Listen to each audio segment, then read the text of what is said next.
आपल्या कडक आणि शिस्तप्रिय कार्यपद्धतीसाठी ओळखले जाणारे IAS अधिकारी आणि FDAचे आयुक्त तुकाराम मुंढे यांना मुंबई उच्च न्यायालयाने एक मोठा धक्का दिला आहे। छत्रपती संभाजीनगर मधील काही दूध पुरवठादार आणि विक्रेत्यांचे परवाने निलंबित करण्याच्या अन्न आणि औषध प्रशासनाच्या निर्णयाला मुंबई उच्च न्यायालयाच्या औरंगाबाद खंडपीठाने अंतरिम स्थगिती दिली आहे। कायद्यानुसार आवश्यक असलेल्या प्रक्रियेचे पालनच करण्यात आले नाही असे स्पष्ट निरीक्षण न्यायालयाने यावेळी नोंदवले आहे।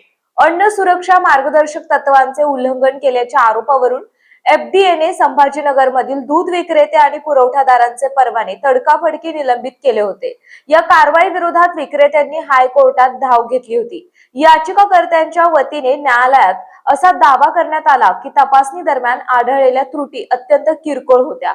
अशा परिस्थितीत थेट परवाना निलंबित करणे किंवा दूध प्रक्रिया प्रकल्प बंद करणे पूर्णपणे अन्यायकारक आहे। यावर सुनावणी करताना न्यायमूर्ती SG चपळगावकर यांच्या एकल खंडपीठाने FDAच्या कार्यपद्धतीवर तीव्र नाराजी व्यक्त केली।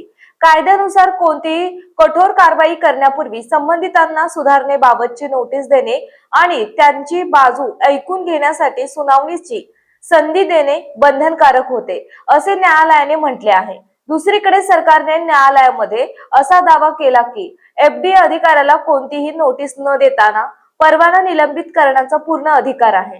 मात्र न्यायालयाने सरकारचा हा युक्तिवाद फेटाळून लावला। कोणतीही नोटीस न देता किंवा सुनावणीची संधी न देता अशी कठोर कारवाई करण्यास भाग पाडणारी कोणतीही तातडीची किंवा आणीबाणीची परिस्थिती तिथे अस्तित्वात नव्हती, असे सांगत खंडपीठाने FDAला नोटीस बजावली असून पुढील आदेशापर्यंत परवाना निलंबनाच्या कारवाईला स्थगिती दिली। त्यामुळे तुकाराम मुंढेंच्या या धडक कारवाईला तूर्तास ब्रेक लागला असून दूध विक्रेत्यांना मोठा दिलासा मिळाला।